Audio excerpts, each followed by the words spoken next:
And another one of those candidates started out his day in the Elm City. Former Trumbull's first selectman Tim Herbst was the guest at the Greater Chamber of Commerce Candidate Forum today. News 8's Ken Pierce was there. He joins us live from News 8 Control with the details on Herbst. Good afternoon, Ken. Good afternoon to you, Keith. And Tim Herbst spent 8 years as the first selectman of Trumbull. He opted not to run again for that job, so he could go around the state campaigning for governor.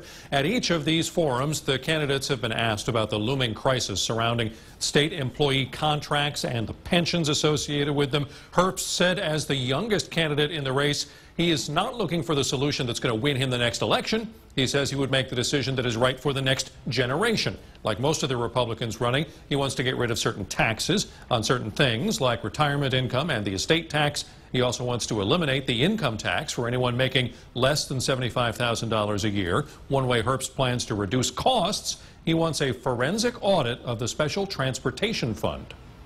I think people are going to be shocked by the fact that a lot of the operating costs are being spent on things that aren't addressing our core priorities. And I think that it really begs the question, who's minding the store?